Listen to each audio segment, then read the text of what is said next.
Alors les deux exemples que vous avez pris, le Forum de l'eau et Rio +20, sont effectivement très significatifs de la politique que Monaco peut mener à l'international. Il est certain que l'action personnelle, l'engagement du prince, mais aussi peut-être un peu l'histoire, puisque le prince Albert Ier a été le premier à être à la fois défenseur de l'environnement et humaniste. Cette histoire nous porte effectivement vers un certain nombre de sujets, l'environnement en est un, la protection de l'eau également, qui sont aujourd'hui de forte actualité dans le courant de 2012. La présence de Monaco, je dirais, s'impose donc d'elle-même. Elle est néanmoins soutenue par la présence effective aux deux manifestations du prince souverain qui veut lui-même porter le message qu'il estime pouvoir développer auprès des diverses entités et divers décideurs d'État. C'est vrai en particulier au niveau de Rio +20, puisque le vœu affiché du prince souverain est effectivement de tenter de retrouver la synergie de Rio en 1992 et le groupe d'experts, le comité d'experts qu'il a fait réunir à sa seule initiative en fin novembre de l'année dernière et qui a conduit au message de Monaco montre bien que dans un domaine très particulier, celui des océans, il est vrai, Monaco a un message, a des idées, a des convictions à faire passer. Que peut faire Monaco? Monaco est un petit État, c'est un État néanmoins souverain, il est reconnu comme membre de l'ONU, mais nous avons une économie et des caractéristiques tellement particulières que rien n'est caché dans l'action de la principauté. Et donc, lorsque Monaco parle, c'est d'une voix conforme à sa neutralité, c'est sa conviction. Et donc, c'est un message et c'est plutôt une sensibilisation que nous portons. Et je crois que l'accueil qui est fait à cette démarche est à la fois significative et très bien prise par les autres pays qui, par leur ampleur, peuvent avoir indirectement, peu ou prou, besoin de certaines démonstrations environnementales ou d'autres domaines. Ce n'est pas le cas de la principauté, même si le prince défend sur notre territoire ses propres convictions. Je crois que c'est très important de jouer sur ce fait. Monaco, lorsque Monaco parle, je dirais, avec le cœur, avec la raison. Mais quand on est comme vous dans les coulisses des discussions, des négociations, est-ce qu'on a le sentiment d'être perçu comme un acteur majeur, peut-être que le mot est trop fort, mais comme un acteur important de ces moments de la vie internationale? Oui, je crois que Monaco est un acteur important. Effectivement, parce que Monaco, d'abord par le contenu de ce qu'il apporte, pour son expertise, directe ou indirecte, il ne faut pas oublier que nous avons, dans les domaines notamment de tout ce qui touche aux mers, en principauté des structures qui sont connues et reconnues. Le laboratoire de l'environnement, le Bureau hydrographique international, pour ne citer qu'eux, sont la démonstration formelle que Monaco n'est pas un amateur dans ces domaines. Et donc ce crédit est déjà très fort. Ensuite, la permanence du message, parce qu'il est directement lié à la conviction propre du prince souverain. Et puis aussi, sans doute, nous le faisons avec une certaine humilité. Nous ne sommes pas des donneurs de leçons. Nous avons des idées, nous tentons de les développer, nous sommes le plus persuasifs possible, mais nous le faisons finalement dans un contexte assez général, en demeurant à l'écoute des autres pays et des grandes problématiques. Monsieur le conseiller, on imagine aussi que le poids personnel du souverain est un élément déterminant de la situation qu'occupe aujourd'hui Monaco sur le plan des relations internationales, parce qu'il est partout, mais avec une volonté réelle d'y être et de faire valoir le point de vue de Monaco.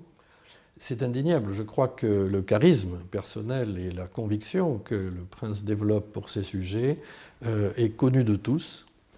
sa compétence, son expertise personnelle, son approche, je devrais dire, personnelle de ces sujets est connu et aujourd'hui reconnu. Peut-être a-t-il mis quelques années à obtenir ce résultat, mais aujourd'hui, je crois que sincèrement, il est sollicité pour ce qu'il représente, mais également pour ce qu'il pense et pour tout ce qu'il peut apporter grâce à son relationnel dans ces domaines.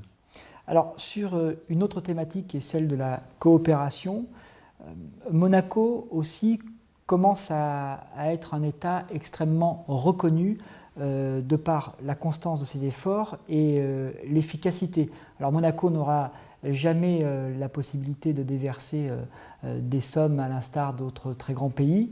En revanche, il y a un degré de pertinence dans l'expertise monégasque qui lui a permis d'obtenir des résultats extrêmement importants. Alors d'abord, est-ce que vous pourriez nous dire sur quels fondamentaux repose la politique de coopération de la Principauté ? Alors, tout d'abord, il est important de préciser que la coopération n'est pas uniquement la partie, je dirais, visible. Et quand je dis visible, je fais référence aux 2 visites récemment effectuées par le prince en Afrique de l'Ouest. La coopération, en fait, c'est 2 choses. C'est une valeur internationale lorsque la Principauté, par ratification de certaines conventions, se rapproche de l'ONU, se rapproche de l'OMS et donc participe à la vie internationale des domaines importants, la santé, l'environnement, la protection des enfants. L'aspect coopération internationale, qui en est en fait le développement, s'inscrit dans la continuité de cette interprétation internationale. Alors, c'est vrai que l'originalité de la coopération de Monaco est son côté très pragmatique, son côté très géographiquement ciblé, ce qui, je crois, permet d'avoir une certaine reconnaissance. Vous le soulignez, ce n'est pas finalement l'ampleur de notre action, mais le choix pertinent du sujet que l'on traite, la manière de le traiter, donc de le contrôler, et surtout, ça je pense que c'est très important de le dire, c'est la continuité. Malheureusement, beaucoup de pays font ce que j'appellerais quelques coups d'éclat, financent de manière spectaculaire certaines entités et puis ne suivent pas derrière. Et donc, malheureusement, le résultat, le but n'est pas toujours atteint. La Principauté s'attache à vérifier que ce qui a été fait est bien poursuivi. Et lorsqu'il le faut, nous nous efforçons de continuer l'aide financière jusqu'à ce que l'indépendance soit acquise et que le dispositif mis en place tourne de lui-même. Oui, parce qu'on se retrouve dans des situations extraordinaires au sens noble du terme où la Principauté, sur des points très spécifiques, comme la drépanocytose par exemple, a été capable d'isoler des problématiques extrêmement difficiles et d'y apporter des solutions. On rappelle que par exemple la drépanocytose, qui est une maladie génétique du sang qui touche particulièrement l'Afrique de l'Ouest, est aussi la première maladie génétique en France, que ce qui se passe là-bas intéresse donc directement ce qui se passe en Europe. Jusqu'à présent, personne n'avait été capable de sortir, entre guillemets, cette maladie, de la traiter. Alors le mot de fierté ne convient pas ici, mais est-ce qu'on a quand même une forme de satisfaction à avoir été capable de porter ces sujets-là sur le devant de la scène et de trouver avec d'autres des solutions ? Oui, très certainement. Je pense que le prince, lorsqu'il a visité le centre à Bamako, a dû avoir quelque part, peut-être pas la fierté que vous indiquiez, mais en tout cas une certaine satisfaction à voir l'investissement de la Principauté, bon, qui n'était pas seul, mais qui était quand même important face aux résultats de ce fléau. Je crois que la drépanocytose est, pardon, vous pour coupez, moi, pas seul à le traiter aujourd'hui, mais le seul pays à avoir été capable de le mettre en avant, d'isoler la problématique et avec d'autres ensuite, d'essayer de trouver des solutions. Oui, tout à fait. C'était un peu ce que j'appellerais une maladie oubliée, ou en tout cas dont l'ampleur n'avait peut-être pas été perçue par la communauté internationale. Bon, le sida est autre chose, l'ONU s'en est saisie, ce n'était pas le cas de la drépanocytose. Et donc, je pense que l'exemple de cette maladie est vraiment très fort parce que pour un financement finalement relativement réduit, en tout cas à la hauteur des moyens de la principauté, mais avec un engagement très fort des personnels de la coopération, avec quelques partenariats vraiment bien identifiés.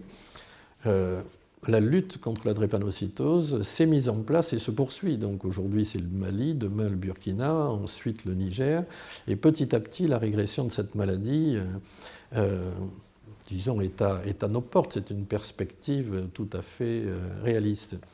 Et j'emprunterai ce terme au côté économique, politique économique. Je dirais que c'est le genre de cible en matière de coopération dans laquelle la visibilité de la principauté est exemplaire, parce qu'elle pointe un sujet négligé, elle marque aussi une réelle efficacité, et à l'égard des populations, nous avons une réalité, je dirais, une action perceptible qui est extrêmement forte. On sait aujourd'hui comment les enfants drépanocytaires, et même les adultes qui ont pu vivre avec cette maladie, bénéficient du résultat de cette politique sanitaire. Alors on le voit avec cette maladie, vous avez rapidement évoqué le terme de financement. On s'aperçoit que finalement, peu d'argent bien placé permet de trouver des solutions, et on imagine que c'est particulièrement important aujourd'hui à l'heure où il y a des contractions budgétaires pour l'ensemble des pays occidentaux, y compris jusque dans l'aide qu'ils peuvent apporter aux pays qui sont en train de se développer. Ça veut dire que le souverain a insisté là-dessus, on va continuer à aider, mais qu'il faut vraiment être extrêmement précis dans ce qu'on fait. Je dirais que le prince a été évidemment le premier à marquer un certain regret à ne pas pouvoir poursuivre la politique très volontaire de coopération et de développement, notamment dans le contexte de l'aide publique au développement. Donc, d'ailleurs, je profite de l'occasion pour dire que c'est une politique qui n'est pas du tout abandonnée. Il est vrai que la contraction budgétaire que vous évoquiez nous oblige à réduire un peu l'effort d'amélioration, l'accroissement en fait financier que nous comptions apporter, ce qui fait décaler finalement la date finale du but que nous nous sommes fixés, mais le prince a réitéré... 0,7% du PNB en 2015. Voilà, tout à fait. Donc nous ne pourrons pas respecter la date de 2015, mais le but de 0,7% du RNB demeure bien une des préoccupations du gouvernement. Donc je crois que c'est important de le souligner. Donc aujourd'hui, il est vrai que dès lors que les moyens n'ont pas été accentués, qu'il demeure néanmoins par rapport à ce qui avait été décidé, nous nous efforçons avec l'aval du prince souverain et sa décision. Donc nous nous orientons autant que faire se peut vers des actions que je qualifierais de concrètes, c'est-à-dire celles qui vont directement bénéficier aux populations. Alors directement, peut-être c'est un terme facile à dire, de l'éducation, créer des écoles, soutenir financièrement un pool d'éducateurs, peut ne pas paraître directement être une aide à la population, mais oui, ça l'est, puisque finalement on apporte à tous ces enfants un certain nombre de savoirs qui plus tard leur seront utiles. Donc c'est cette reconcentration vers laquelle nous nous sommes efforcés en 2012 et nous continuerons, je pense, en 2013-2014, tout en formant le vœu très sincère que nous puissions, si la principauté se porte bien, et je le souhaite bien sûr, nous puissions retrouver une progression significative de notre aide publique au développement. Alors aujourd'hui, en 2012, au XXIe siècle, comment définiriez-vous ce qu'est la diplomatie monégasque? Je crois que la diplomatie a bien changé dans le monde. J'ai eu l'occasion de rencontrer à Bruxelles un ancien ambassadeur de Belgique très réputé, dont la fille est un écrivain devenu célèbre, Madame Nothomb. Et il avait dit lui-même combien, au bout de 50 années d'exercice, il était passé d'une diplomatie très noble, très représentative, à une diplomatie beaucoup plus pratique. Donc je crois qu'aujourd'hui, c'est ça, notre vocation, c'est de faire une diplomatie de proximité, de valorisation de la principauté. Nous nous attachons à faire connaître Monaco tel qu'il est. Nous nous attachons aussi à développer et à essayer de faire grandir les thèmes qui nous sont chers, les droits de l'homme, la défense des enfants, le développement sanitaire, tout ce qui touche à l'environnement, le droit à l'eau potable. Je crois que tous ces sujets font partie de notre diplomatie. Alors, le définir en termes simples, c'est sans doute difficile, mais si l'on résume, je dirais que nos diplomates aujourd'hui sont les VRP de la principauté, et à ce titre, ils doivent conforter, développer l'image d'un Monaco coopérant, ouvert au monde et respectueux de l'ensemble des règles. Quant au département des relations extérieures, donc qui les suit et qui les soutient dans leur mission, bon, il nous appartient effectivement d'être vigilants aux accords internationaux à passer et être présents sur la scène internationale à notre mesure. Je crois que là où nous nous sommes engagés, à l'initiative du Prince, nous devons continuer à y faire bonne figure, montrer que nous sommes actifs, que nous sommes conscients des problèmes et que nous aidons à leur solution. Pour conclure, M. Badia, et qu'on comprenne bien l'ensemble du propos, on évoquait tout à l'heure le rôle de la neutralité de la principauté. Vous montrez là, à travers vos propos, que Monaco a une voix à faire valoir. Est-ce que la voie diplomatique de la principauté n'est pas aussi d'être une espèce de go-between, compte tenu de sa spécificité, entre différentes parties sur des sujets difficiles, polémiques, tendus? Est-ce que de ce point de vue-là, Monaco n'est pas déjà en train d'installer une stature? Oui, vous imaginez bien que dans les grandes instances internationales, les points de vue sont souvent opposés et il y a des réunions, des débats souvent difficiles à mener pour tenter de mettre tous les acteurs d'accord. Et c'est vrai que la neutralité de Monaco dans ce contexte et notre représentation diplomatique peut être un élément important pour faciliter. Et dans ce cadre, il est arrivé à plusieurs reprises, et l'an dernier notamment, que notre ambassadeur auprès de l'ONU soit appelé, avec un représentant du Cameroun, à coprésider une réunion sur des sujets un peu complexes et qui, grâce à leur sagesse, à leur savoir-faire, au fait que la principauté n'avait rien à demander en échange de ses réflexions et de ses missions, sont parvenus à faire passer certains messages et qui ont abouti de manière très positive à obtenir une position commune.